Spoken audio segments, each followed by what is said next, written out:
नमस्कार दोस्तों, स्वागत है एक बार फिर से आप सभी का हमारे YouTube चैनल अद्भुत गाथा पर।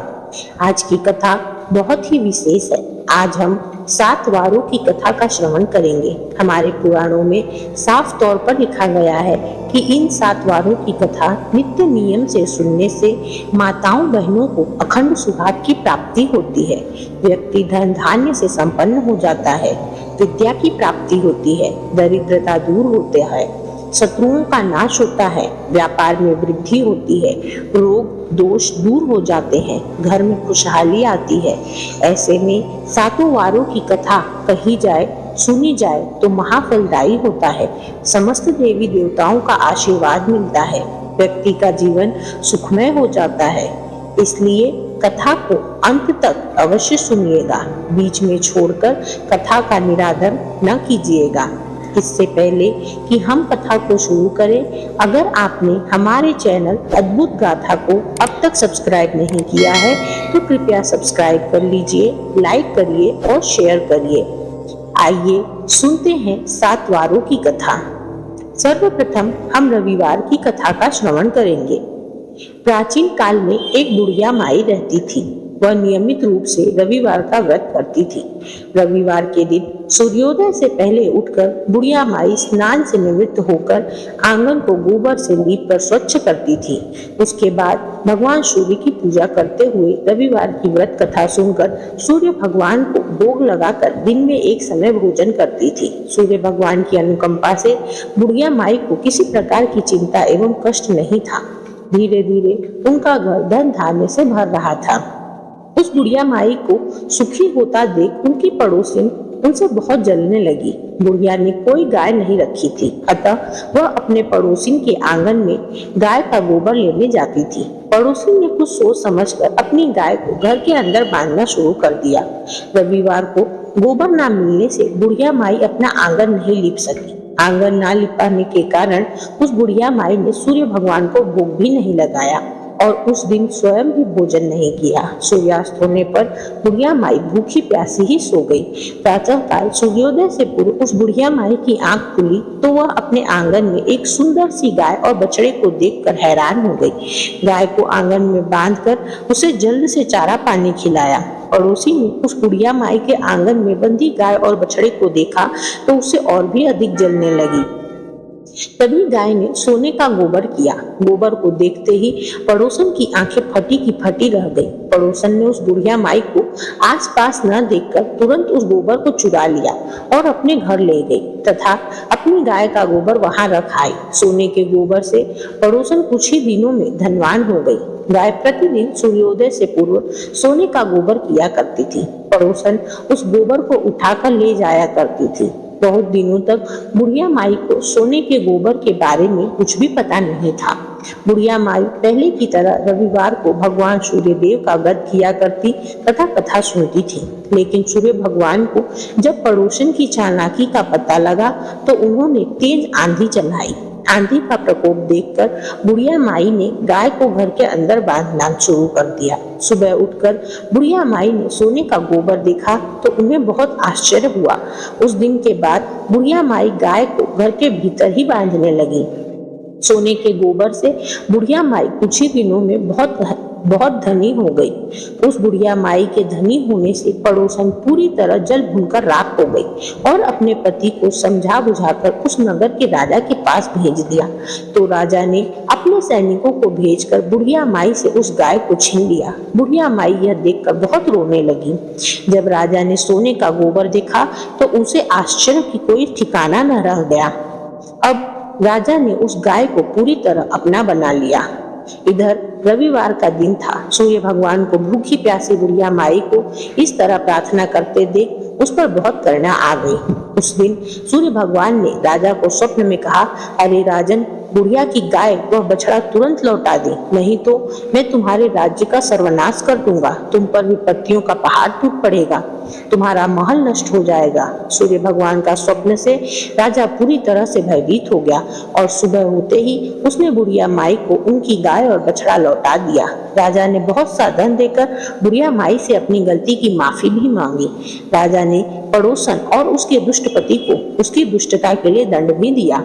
फिर राजा ने पूरे राज्य में घोषणा करवा दी कि सभी स्त्री पुरुष रविवार को व्रत किया करें। रविवार का व्रत करने से सभी लोगों के घर धन धान्य से भर गए। राज्य में चारों तरफ खुशहाली छा गई। स्त्री पुरुष खुशी से जीवन यापन करने लगे।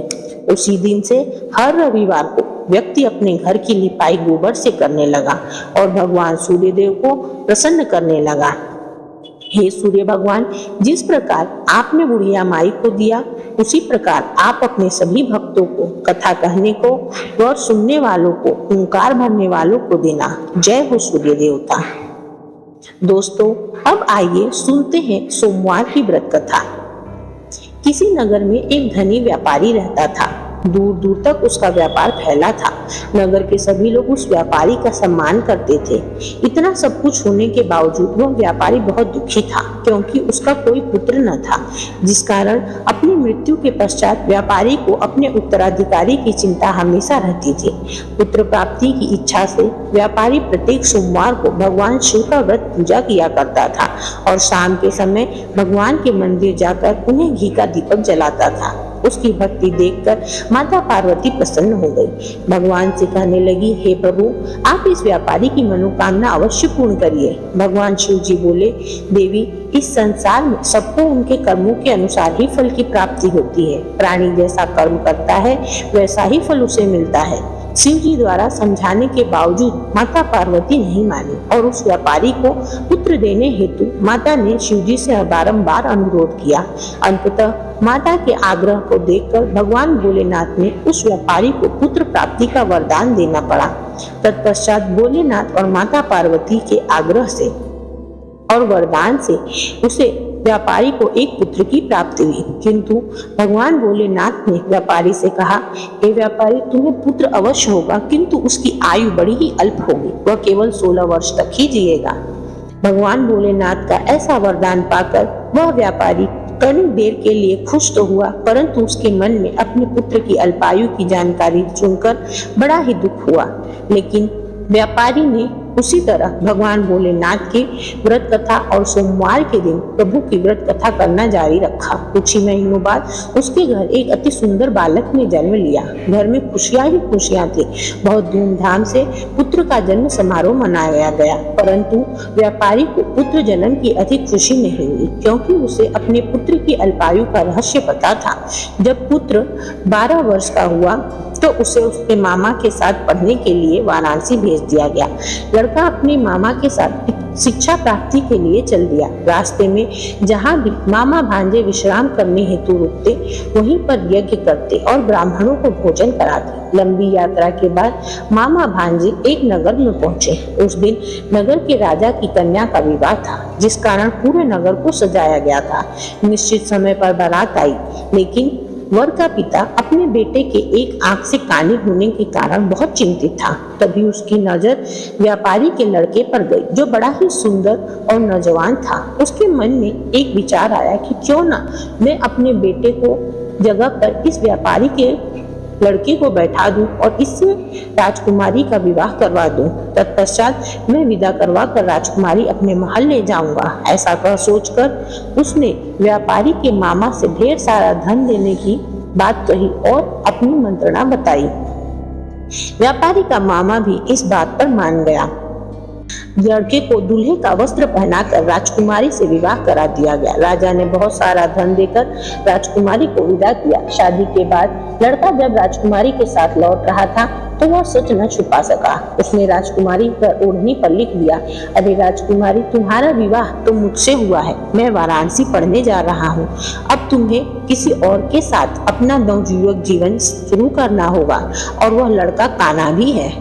जब राजकुमारी ने अपनी ओढ़नी पर ऐसा लिखा हुआ पढ़ा तो उसने उस लड़के के साथ जाने से इनकार कर दिया और सारी बातें अपने पिताजी से बता दी। राजा को जब यह बात पता चली तो उसने राजकुमारी को अपने ही महल में रख लिया। उधर लड़का अपने मामा के साथ वाराणसी पहुंच गया और गुरुकुल में रहकर पढ़ना शुरू कर दिया। जब उसकी आयु 16 वर्ष की हुई तो उसने एक यज्ञ किया।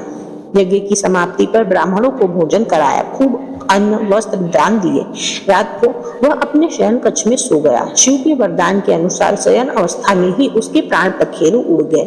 सूर्योदय पर मामा ने मृत मांझे को देखा तो वह रोने पीटने लगा। आसपास के लोग भी एकत्रित होकर दुख प्रकट करने लगे। लड़के की माँ रो रोकर विलाप करने लगी। लड़के के मामा रो रोकर विलाप करने लगे। समीप से गुजर रहे भगवान शिव और माता पार्वती के कानों में यह आवाज सुनाई दी। माता पार्वती ने भगवान शिव से कहा, प्राणनाथ, मुझे इनके रोने से बड़ा ही कष्ट हो रहा है, आप इस व्यक्ति के कष्ट को अवश्य दूर करिए। भगवान शिव ने माता पार्वती के साथ अदृश्य रूप में समीप जाकर देखा तो भोलेनाथ ने माता पार्वती से बोला, यह तो उसी व्यापारी का पुत्र है जिसकी आयु मैंने 16 वर्ष की थी। इसकी आयु पूर्ण हो गई है। माता पार्वती ने फिर भगवान शिव से निवेदन किया और उस बालक को जीवित करने का आग्रह किया। माता पार्वती के आग्रह पर भगवान शिव ने उस लड़के को जीवित होकर वरदान दिया और कुछ ही पल में वह लड़का जीवित पर बैठ गया। शिक्षा समाप्त करके लड़का मामा के साथ अपने नगर की ओर चल दिया। दोनों चलते हुए उसी नगर में पहुंचे जहां उसका विवाह हुआ था। उस नगर में ही यज्ञ का आयोजन किया गया। समीप से गुजरते हुए नगर के राजा ने यज्ञ का आयोजन देखा तो उसने तुरंत ही लड़के और मामा को पहचान लिया। यज्ञ के समाप्त होने पर राजा मामा और लड़के को महल ले गया और कुछ दिन उन्हें महल में रखकर खूब वस्त्र आदि देकर राजकुमारी के साथ विदा किया। इधर भूखे प्यासे रहकर व्यापारी और उसकी पत्नी बेटे की प्रतीक्षा कर रहे थे। उन्होंने प्रतिज्ञा कर रखी थी कि यदि उन्हें अपने बेटे की मृत्यु का समाचार मिला तो वे दोनों अपना प्राण त्याग देंगे। परंतु जैसे ही उन्हें अपने बेटे के जीवित वापस आने और अपने बेटे के वधू के साथ आने के समाचार मिला तो वह बहुत ही प्रसन्न हुए। वे अपनी पत्नी और मित्रों के साथ नगर के द्वार पर पहुंच गए। अपने बेटे के विवाह का समाचार सुनकर पुत्र वधू राजकुमारी को देखकर उनकी खुशी का ठिकाना न रहा। उसी रात भगवान शिव ने व्यापारी के स्वप्न में आकर कहा, हे श्रेष्ठ, मैं तेरे सोमवार के व्रत करने और व्रत कथा सुनने से प्रसन्न होकर तेरे पुत्र को लंबी आयु का वरदान देता हूँ। पुत्र की लंबी आयु जानकर व्यापारी बहुत प्रसन्न हुआ। शिव भक्त होने तथा सोमवार का व्रत करने से व्यापारी की सभी मनोकामना पूर्ण हो गई। इसी प्रकार जो भी भक्त सोमवार का विधिवत व्रत करते हैं और कथा सुनते हैं उनकी हर इच्छा पूर्ण होती है। प्रेम से बोलिए हर हर महादेव, जय शिव शंकर। प्रिय भक्तगणों, अब आइए सुनते हैं मंगलवार व्रत कथा। पवन तनय संकट हरन मंगल मूर्ति रूप, राम लखन सीता सहित हृदय बसों सुरभूप। बोलिए पवन सुत हनुमान की जय। एक समय की बात है, एक ब्राह्मण दंपत्ति की कोई संतान नहीं थी, जिस कारण वह बहुत ही दुखी थे। एक समय ब्राह्मण वन में हनुमान जी की पूजा के लिए गया। वहां उसने पूजा के साथ महावीर जी से एक पुत्र की कामना की। घर पर उसकी स्त्री भी पुत्र की प्राप्ति के लिए मंगलवार का व्रत करती थी। वह मंगलवार के दिन व्रत के अंत में हनुमान जी को भोग लगाकर भोजन करती थी। एक बार व्रत के दिन ब्राह्मणी न तो भोजन बना पाई और न ही हनुमान जी को भोग लगा सकी। उसने प्रण किया था कि वह अगले मंगलवार को हनुमान जी को भोग लगाकर ही भोजन करेगी। वह भूखी प्यासी 6 दिन तक पड़ी रही। मंगलवार के दिन वह बेहोश हो गई। हनुमान जी उसकी निष्ठा और लगन को देखकर बहुत प्रसन्न हुए। उन्होंने आशीर्वाद स्वरूप ब्राह्मणी को एक पुत्र दिया और कहा कि यह तुम्हारी सेवा करेगा। बालक को पाकर ब्राह्मणी अति प्रसन्न हुई। उसने अपने बालक का नाम मंगल रखा। कुछ समय उपरांत जब ब्राह्मण घर आया तो बालक को देखकर पूछा कि वह कौन है। पत्नी बोली कि मंगलवार के व्रत से प्रसन्न होकर स्वयं भगवान हनुमान जी ने उन्हें एक बालक दिया है। ब्राह्मण को अपनी पत्नी की बात पर विश्वास नहीं हुआ। एक दिन मौका देखकर ब्राह्मण ने उस बालक को कुएं में गिरा दिया। घर लौटने पर ब्राह्मणी ने पूछा कि मंगल कहाँ है। तभी पीछे से मंगल मुस्कुराकर आता हुआ दिखाई दिया। उसे वापस देखकर ब्राह्मण आश्चर्यचकित रह गया। रात को हनुमान जी ने उसे स्वप्न में दर्शन दिया और बताया कि यह पुत्र उसे उन्होंने ही दिया है। ब्राह्मण सत्य जानकर बहुत ही खुश हुआ। उसके बाद ब्राह्मण दंपत्ति प्रत्येक मंगलवार को व्रत रखने लगे। जो मनुष्य मंगलवार व्रत कथा को सुनता है, पढ़ता है या नित्य नियम से व्रत रखता है तो उसे हनुमान जी की कृपा से सब कष्ट दूर होकर सर्व सुख प्राप्त होता है और हनुमान जी की दया के पात्र बनते हैं। हे हनुमान जी, जिस प्रकार आपने उस ब्राह्मण को पुत्र दिया उसी प्रकार सभी को देना। कथा को कहने वाले, सुनने वाले और हुंकार भरने वाले को देना। जय हो हनुमान जी महाराज, जय बजरंगबली। अब आइए सुनते हैं बुधवार व्रत कथा। वक्रतुंड महाकाय सूर्यकोटि समप्रभ निर्विघ्नं कुरु मे देव सर्वकार्येषु सर्वदा। एक समय की बात है, एक व्यक्ति का विवाह हुआ। कई वर्ष बीत गए। उसके बाद पत्नी एक बार अपने मायके गई। पत्नी के मायके में रहने के कई दिनों बाद उसका पति अपनी पत्नी को विदा कराने के लिए ससुराल पहुंचा। ससुराल में कुछ दिन रहने के बाद पत्नी के मायके से विदा कराने की बात अपने सास ससुर से कही। बुधवार का दिन होने के कारण उसकी सास ससुर ने कहा कि इस दिन बेटी ससुराल नहीं जा सकती, इस कारण विदाई नहीं हो सकता। लेकिन वह व्यक्ति नहीं माना और अपनी पत्नी को मायके से विदा कराकर अपने घर की तरफ चल दिया। रास्ते में जाते वक्त पत्नी को बहुत तेजी से प्यास लगी। जब पति पानी की तलाश में इधर उधर भटकने लगा, काफी देर के बाद जब पानी लेकर वापस लौटा तो उसने देखा कि पत्नी के पास उसी की वेशभूषा में कोई अन्य व्यक्ति पत्नी के साथ बैठकर बातें कर रहा है। दोनों व्यक्ति आपस में लड़ने लगे। पहले व्यक्ति ने गुस्से से दूसरे व्यक्ति से पूछा कि तुम कौन हो और क्यों उसकी पत्नी के साथ बैठकर बातें कर रहे हो। फिर आपस में लड़ने लगे। दूसरे व्यक्ति ने कहा यह मेरी पत्नी है। इस तरह दोनों के बीच भयंकर लड़ाई होने लगी। तब वहां पर कुछ सिपाही आ गए और स्त्री से उसके असली पति के बारे में पूछने लगे। दोनों व्यक्तियों को देखकर स्त्री हैरान हो गई। वह दुविधा में पड़ गई क्योंकि दोनों एक जैसे ही लग रहे थे। तब पहला व्यक्ति परेशान होकर मन में कहा कि भगवान यह कौन सी लीला है। तभी आकाशवाणी हुई। यह बुधवार के दिन पत्नी को विदा कराकर नहीं ले जाना चाहिए था। यह सुनकर पहला व्यक्ति समझ गया कि यह भगवान बुद्ध की लीला है। फिर वह व्यक्ति बुद्ध देव से प्रार्थना करने लगा और क्षमा मांगी। फौरन ही बुद्ध देव वहां से अंतर्ध्यान हो गए। उस व्यक्ति को अपनी पत्नी मिल गई। तभी से हर बुधवार के दिन भगवान गणेश की पूजा होने लगी। यहाँ पूजा इसलिए की जाती है क्योंकि हमारी यात्रा किसी प्रकार का विघ्न न पड़े और गणेश जी की कृपा बनी रहे। प्रेम से बोलिए जय श्री गणेश। प्रिय भक्तजन, अब आइए सुनते हैं बृहस्पतिवार की शुभ फलदायी कथा। प्राचीन काल में एक बहुत ही निर्धन ब्राह्मण था। उसकी कोई संतान नहीं थी। वह नित्य पूजा पाठ करता था। उसकी स्त्री कृष्णा नहीं करती थी और न ही किसी देवता का पूजन करती थी। इसी कारण ब्राह्मण देवता बहुत दुखी और दरिद्र थे। भगवान की कृपा से ब्राह्मण के यहाँ एक कन्या उत्पन्न हुई। कन्या जब बड़ी होने लगी तो प्रातः काल स्नान करके भगवान विष्णु का जप करती, बृहस्पतिवार का व्रत भी करती, पूजा पाठ समाप्त कर पाठशाला जाती। अपनी मुट्ठी में वह जौ भरकर ले जाती और पाठशाला जाने के मार्ग में छींट कर चली जाती। लौटते समय वही जौ स्वर्ण के हो जाते तो उसको बीनकर घर ले आती। एक दिन वह बालिका स्तूप में उस सोने के जौ को फटक रही थी।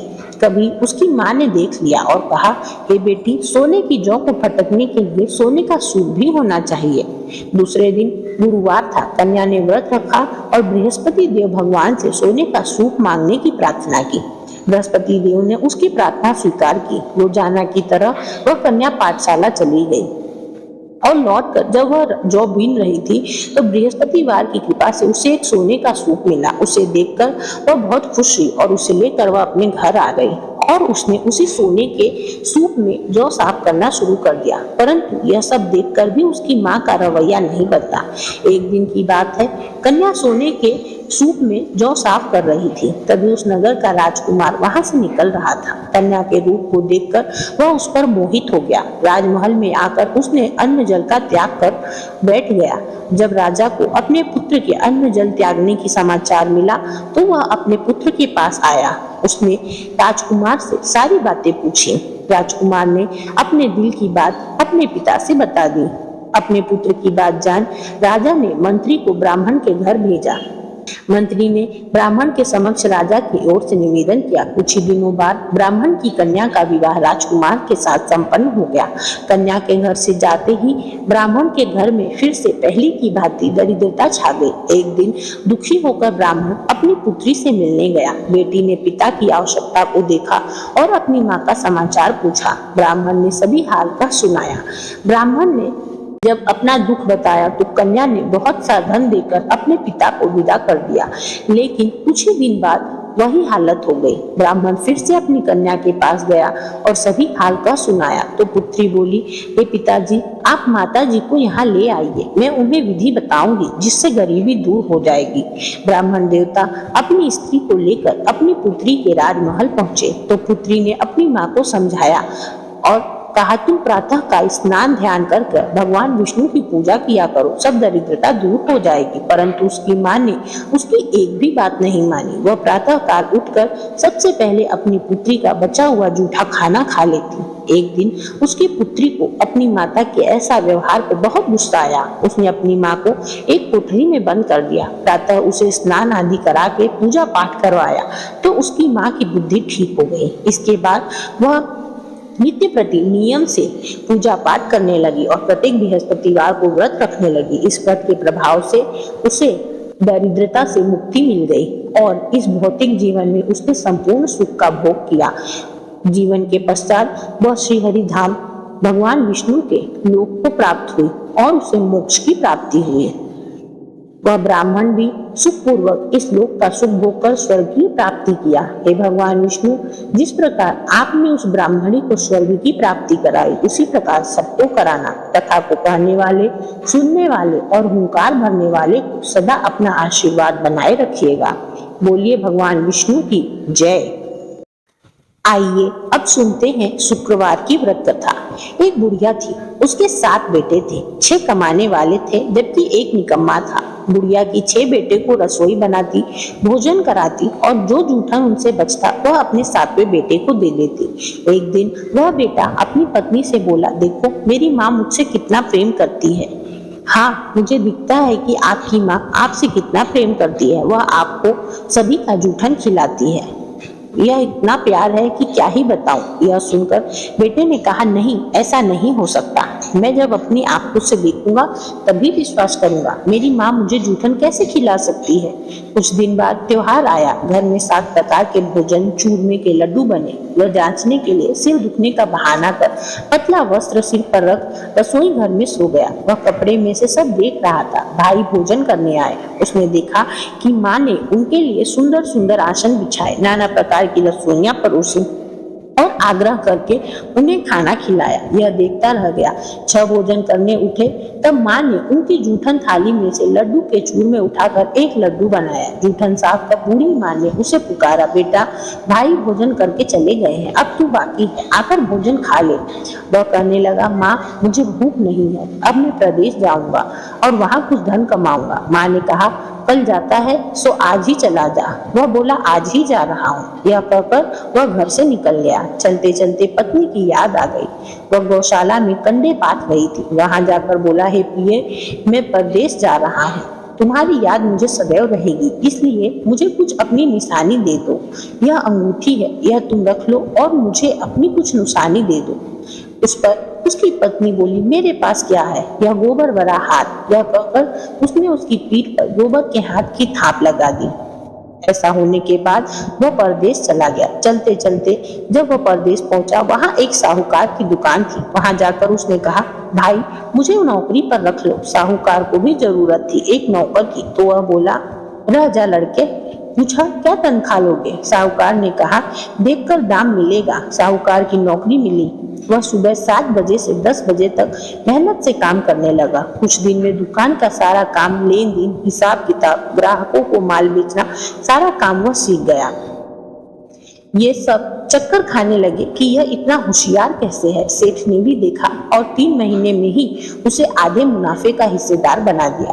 कुछ वर्षों में ही नामी सेठ बनकर वह मालिक की तरह कारोबार करने लगा। इधर उसकी पत्नी को सास ससुर दुख देने लगे, सारी गृहस्थी का काम कराने लगे, लकड़ी लेने जंगल भेज देते, घर के सारे आटे से भूसी निकालते और उसकी रोटी बनाकर उसे खाने को देते, फूटे नारियल के खोल में उसे पानी पीने देते। एक दिन वह लकड़ी लेने जा रही थी। रास्ते में बहुत सी स्त्रियां संतोषी माता का व्रत करती हुई दिखाई दी। वह वहां खड़ी होकर कथा सुनने लगी और पूछा, बहनों तुम किस देवता की पूजा कर रही हो? इसके करने से क्या फल मिलता है? यदि तुम इस व्रत का विधान मुझे भी समझाओगी तो तुम्हारा बड़ा एहसान मानूंगी। तब उनमें से एक स्त्री बोली, बहन, हम संतोषी माता का व्रत कर रहे हैं। इससे सभी प्रकार की निर्धनता, दरिद्रता का नाश होता है। जो कुछ मन में होता है वह सारी मनोकामना माता संतोषी की कृपा से पूर्ण होती है। तब उसी वक्त विधि पूछकर भक्ति से उसने पूछा कि हे बहन, मुझे इस व्रत की पूरी विधि और सामान बताओ। उस स्त्री ने बताया कि तुम 1.25 आने का गुड़ ले लेना, चना ले लेना, इच्छा हो तो 1.25 पाव आने का लेना, या 1.25 अपनी सहूलियत के हिसाब से ले लेना। बिना परेशानी और श्रद्धा व प्रेम से जितना बन पड़े सब ले आना। प्रत्येक शुक्रवार को निराहार रहकर कथा सुनना, इसके बीच क्रम न टूटे, लगातार नियम पालन करना। और यदि कोई सुनने वाला ना मिले तो घी का दीपक जलाकर उसके सामने एक जल का पात्र रखकर कथा कहना, जब तक कार्य सिद्ध ना हो। नियम का पालन करते रहना और कार्य सिद्ध हो जाने पर व्रत का उद्यापन करना। उन सभी से माता संतोषी की पूजा विधि सुनकर उस ब्राह्मणी ने माता संतोषी का व्रत करने का मन में अनुकंपा एवं श्रद्धा भाव रखी।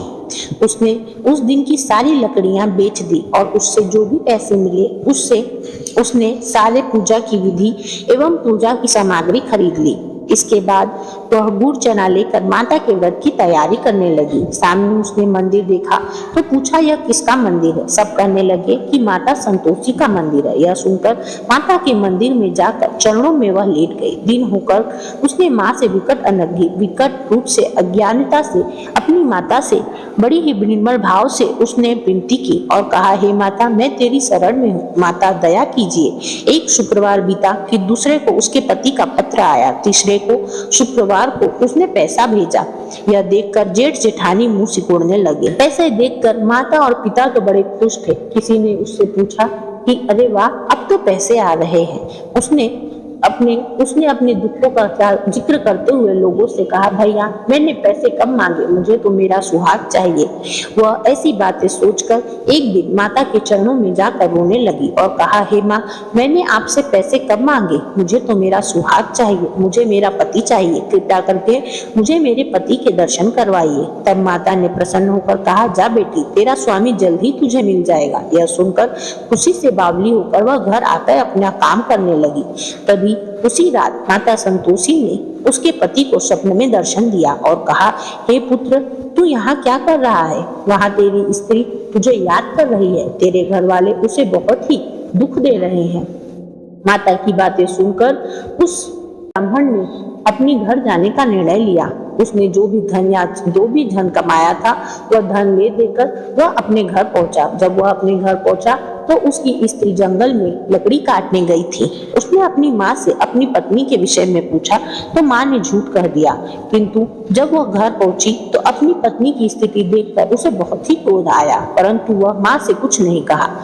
वे दोनों अपनी माँ से अलग एक दूसरी कोठी में रहने लगे। कुछ दिनों बाद माता संतोषी की कृपा से उनके घर धन धान्य से भर गए और वे दोनों सुखी से अपना जीवन यापन करने लगे। कुछ दिनों बाद उसकी पत्नी ने अपने पति से कहा, हे प्रभु, मैंने माता संतोषी का व्रत किया था, जिसके फलस्वरूप हमारी मनोकामना पूर्ण हुई है। अब मुझे माता संतोषी का व्रत का उद्यापन करना है।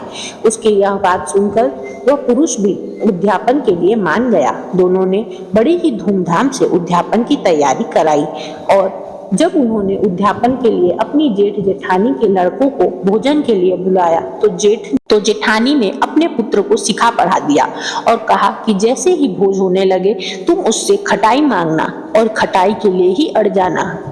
पुत्र ने भी माँ की बातों पर राजी भर दिया। जब ब्राह्मणी ने भोज आरंभ कराया, उसे खीर परोसी, फल फूल इत्यादि देकर अपने उद्यापन की प्रक्रिया शुरू की। तभी वह बालक अड़ गया और कहने लगा, मुझे यह देखकर मन में मिचली सी हो रही है, मुझे खटाई चाहिए। इस बात पर ब्राह्मणी ने कहा कि यह माता संतोषी का उद्यापन है, इसमें खटाई नहीं मिल सकती, परंतु वह बालक अड़ा रहा। इस पर वह किसी और से पैसा लेकर खटाई लाकर उस भोज में खाने लगा, जिससे माता संतोषी क्रोधित हो गई। उसी समय राजा के दूत उसके पति को पकड़ कर ले गए। जेठ जेठानी मनमाने वचन करने लगे, लूट लूट कर धन इकट्ठा किया है ना, अब पता चलेगा जब जेल की हवा खाएगा। बहू ने जब यह सब नहीं सहन हुआ तो वह माता जी के मंदिर में पहुंच गए और रोते रोते माता संतोषी से कहने लगा, हे माता, यह कैसी दुविधा है? भक्तों को हंसाकर अब रुला रही हो। मैंने आपका उद्यापन किया था, मुझसे क्या पाप रह गया? मुझसे क्या गलती हो गई? वह कहने लगी, मुझ अपराध को क्यों इस बात की सजा दे रही हो? तब माता संतोषी ने कहा, हे पुत्री, तुमने मेरे उद्यापन में खटाई का उपयोग किया है, जिससे मुझे बड़ा ही कष्ट हुआ है। इस पर उसने कहा, हे माता, मैंने ऐसा कुछ नहीं किया। फिर भी यदि मुझसे कोई भूल हुई है तो मैं अपनी भूल सुधारूंगी। कृपया कर मुझे क्षमा कर दीजिए। अब मैं क्या करूं, आप ही बताइए। की ऐसी बातें सुनकर माता तो दयालु होती है। उन्होंने उससे कहा कि ठीक है, जाओ, तुम्हारा पति तुम्हें वापस मिल जाएगा और इस बार अपने उद्यापन को अच्छी तरह पूर्ण करना। जब वह घर की ओर आ रही थी तभी उसे उसका पति वापस आता दिखा। उसने पूछा कि आप कहाँ गए थे? वह कहने लगा, इतना धन जो कमाया है तो राजा ने इस पर लगान मांगा था, वही भरने गया था। वह प्रसन्न हो गई और बोली, चलो ठीक है, अब इस शुक्रवार को हम पुनः अपने व्रत का उद्यापन करेंगे।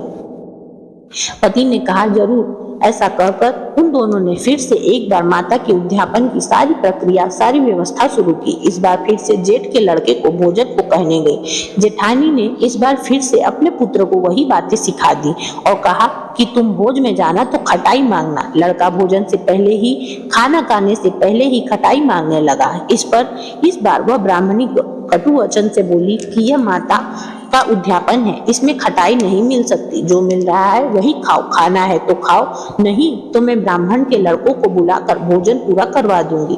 उस बहू ने यथाशक्ति एक एक करके फल दिया। संतोषी माँ ने उसके उद्यापन और उसके पूजा पाठ को देखकर प्रसन्नता से उसे खूब आशीष दिया और माता ने उसके घर को धन धान्य से भर दिया। कुछ ही दिनों में उसके घर एक सुंदर पुत्र का भी जन्म हुआ। इस प्रकार वह हंसी खुशी अपने जीवन में, अपने मधुर जीवन का लाभ उठाने लगी।